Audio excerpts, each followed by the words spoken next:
The old dollhouse stood in the attic, shrouded in dust and shadows. It was a grand Victorian mansion complete with tiny furniture and eerie, unblinking dolls. No one dared touch it.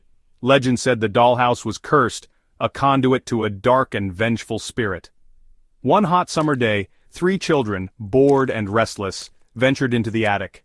They were drawn to the forbidden dollhouse, their young minds oblivious to the danger that lurked within. Little did they know, their curiosity would awaken a malevolence that had been dormant for years. There was Max, the oldest, a boy on the verge of his teenage years, trying to mask his fear with bravado. Max had always been the protector, the one who felt responsible for his younger siblings. He often put on a brave face, even when he was scared himself. His heart raced as he led the way, but he knew he had to stay strong for Lily and Ethan. The weight of responsibility was heavy on his young shoulders, but he carried it with a sense of duty and love. 11-year-old Lily, imaginative and easily spooked, yet strangely drawn to the unknown. Lily's mind was a whirlwind of stories and fantasies. She saw magic in the mundane and was always the first to suggest an adventure. Despite her fears, her curiosity often got the better of her. She would imagine the dollhouse coming to life, the dolls whispering secrets of a world beyond their own. Her imagination was both her greatest strength and her biggest vulnerability, leading her into situations that were both thrilling and terrifying. And then there was Ethan, the youngest at 7, his innocence a fragile shield against the darkness that was about to envelop them. Ethan looked up to Max and Lily with wide-eyed admiration. He trusted them completely, believing that they could protect him from anything. His innocence was a precious thing, a light in the growing shadows. He clung to Lily's hand, feeling a mix of excitement and fear. The world was still a place of wonder for him, but he could sense the unease in his siblings, and it made him wary. The children circled the dollhouse, their fingers tracing the intricate details. The dollhouse was a masterpiece of craftsmanship with tiny furniture and delicate wallpaper. Each room told a story, and the children were captivated by the tiny world within. They imagined the lives of the dolls, creating elaborate backstories and adventures. The dollhouse was a portal to another world, a place where their imaginations could run wild. But as they explored, a sense of unease began to creep in. The dollhouse felt too real, too alive. As they peered through the dusty windows, they felt a shiver crawl down their spines. The rooms inside were eerily still, as if frozen in time. Dust motes danced in the faint light, adding to the sense of abandonment. The children could almost hear the echoes of past inhabitants, whispers of lives long gone. The silence was oppressive, pressing down on them like a weight. They felt like intruders in a place that was not meant for them, a place that held secrets they were not meant to uncover. The dolls inside seemed to be watching them, their painted eyes following their every move. Each doll was meticulously crafted, with expressions that seemed almost lifelike. The children couldn't shake the feeling that the dolls were aware of their presence, silently judging them. It was as if the dolls were guardians of the dollhouse, protectors of its secrets. The children's imaginations ran wild, filling the silence with thoughts of haunted dolls and cursed objects. The line between reality and fantasy blurred, and they felt a growing sense of dread. A cold breeze swept through the attic, stirring the silence with an unsettling whisper. The air was thick with the scent of old wood and forgotten memories. The children huddled together, their breath visible in the cold air. The attic was a place of shadows and secrets, a place where the past lingered. The breeze seemed to carry voices, faint and indistinct, adding to the eerie atmosphere. The children felt a chill that went beyond the physical, a sense of foreboding that made their hearts race. They knew they had to leave, but something held them there, a curiosity that refused to be silenced. Their young imaginations ran wild, fueled by the eerie stories they had heard about the dollhouse. It was said to have belonged to a powerful sorcerer who had infused it with dark magic. He used the dollhouse to trap souls, their life force feeding his immortality. Max, trying to sound brave, suggested they play with the dollhouse. Lily hesitated, her instincts screaming at her to run. But Ethan, caught between his brother's daring and his sister's fear, agreed. And so they began to play, unaware they were tampering with forces beyond their comprehension. As they played, the children started to notice strange occurrences. At first it was just a feeling, a sense that something was off. They couldn't quite put their finger on it, but the air seemed heavier, the light dimmer. The dollhouse, which had always been a source of joy and imagination, now seemed to cast long, eerie shadows that danced on the walls. The dolls in the dollhouse began to move, their limbs shifting almost imperceptibly at first, then with growing boldness. The children watched in stunned silence as the tiny figures seemed to come to life, their painted eyes glinting with a malevolent spark. It was as if the dolls were aware of being observed and were putting on a show just for them. Objects vanished and reappeared in different locations within the dollhouse. A tiny chair would be in one room, and then, in the blink of an eye, it would be in another. The children rubbed their eyes, thinking they were imagining things, but the phenomenon continued. Then came the whispers, softly at first, then growing louder, echoing around the attic. The whispers seemed to come from the very walls of the dollhouse, a chorus of voices speaking in hushed, urgent tones.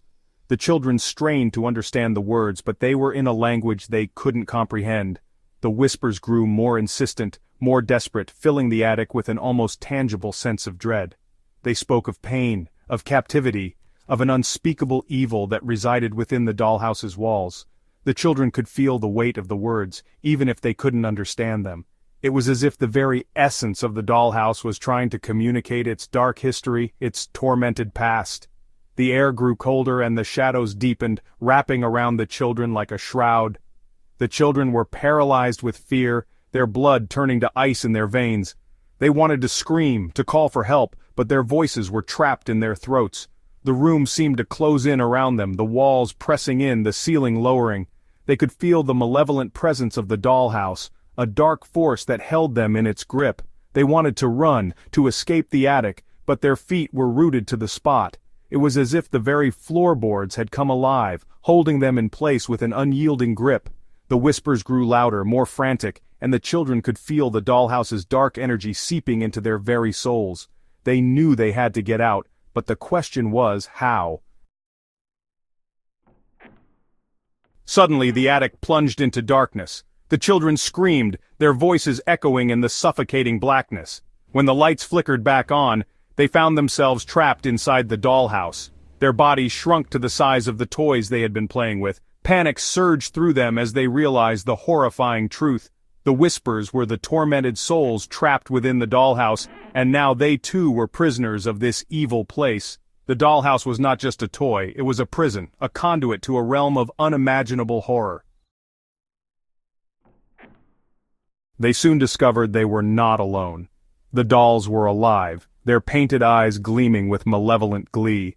They were the jailers of this miniature prison, their laughter echoing around the children like shards of broken glass. One doll, dressed in a long black coat and a top hat, introduced himself as the Dollmaker. He was the sorcerer's familiar, bound to the dollhouse to guard the trapped souls and prevent their escape. He revealed that the only way to escape the dollhouse was to find the sorcerer's hidden grimoire and reverse the spell. Driven by fear and desperation, the children embarked on a perilous quest through the dollhouse. Each room presented a new danger, each corner a lurking shadow. The Dollmaker watched their every move, his laughter following them like a curse. Lily, using her imagination, managed to decipher cryptic clues left by the trapped souls. Ethan, with his small size, was able to squeeze through narrow passages and retrieve hidden objects. Max, overcoming his fear, used his strength to protect his younger siblings from the Dollmaker's minions. Finally, after what seemed like an eternity, they found the grimoire hidden beneath the dollhouse's grand staircase. As Max recited the incantation, the dollhouse trembled violently. The dolls screamed in fury, their bodies contorting in agony as their power waned. With a blinding flash of light, they were back in the attic, the dollhouse lying on its side, silent and still. The children, shaken but safe, vowed never to touch the cursed toy again. They had escaped the dollhouse, but they knew they would never be the same. As they stumbled out of the attic, their hearts pounded in their chests. The darkness of the attic had been suffocating, and the sudden burst of light was almost blinding. They blinked rapidly, trying to adjust to the brightness, their breaths coming in short, sharp gasps. The air outside felt fresh and cool against their skin, a stark contrast to the stale, musty air they had been breathing moments before. They were greeted by their parents, their faces etched with concern. The parents had been waiting anxiously, their worry growing with each passing second. The sight of their children emerging from the attic brought a wave of relief, but also a flood of questions. Where had they been? What had they seen? The parents' eyes scanned their children, looking for any signs of injury or distress. Relief washed over the children as they were embraced by their parents' comforting arms. The warmth and familiarity of their parents' hugs made them feel safe, if only for a moment. They clung to their parents, their small bodies trembling with the aftershocks of fear. The parents whispered soothing words, trying to calm their children, but the children knew that words alone couldn't erase the memories of what they had just experienced. But as they turned to leave, they noticed something strange. A sense of unease settled over them, making the hairs on the back of their necks stand up. They exchanged worried glances, their eyes wide with apprehension. What was it that they had seen? What was it that had made them feel so uneasy? They turned back, their curiosity getting the better of them. The doll maker, no longer trapped within the dollhouse, was free. He stood there, a sinister smile playing on his lips. His eyes gleamed with a malevolent light, and his presence sent a shiver down the children's spines. They had thought they had escaped, but now they realized that their ordeal was far from over. The dollmaker's freedom meant that their nightmare was just beginning.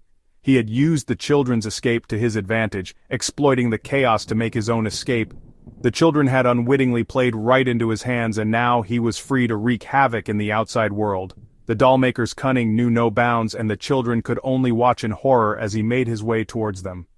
Hitching a ride to the outside world, the dollmaker blended into the shadows, his movements almost imperceptible. The children felt a growing sense of dread as they realized that they had brought this terror into their own world. The dollmaker's presence was like a dark cloud hanging over them, and they knew that they would never be truly safe as long as he was free. And as he stared at the children with his cold, painted eyes, a chilling thought took root in their minds. The nightmare wasn't over. It had just begun. The dollmaker's gaze was filled with a promise of more horrors to come, and the children knew that they would have to be vigilant, always looking over their shoulders, always wondering when he would strike next. The children's faces were pale with fear, their eyes wide with terror. They clung to their parents, seeking comfort and protection, but deep down, they knew that the dollmaker's shadow would always be lurking, waiting for the perfect moment to strike. The final twist in their tale was not an end, but a beginning of a new, more terrifying chapter.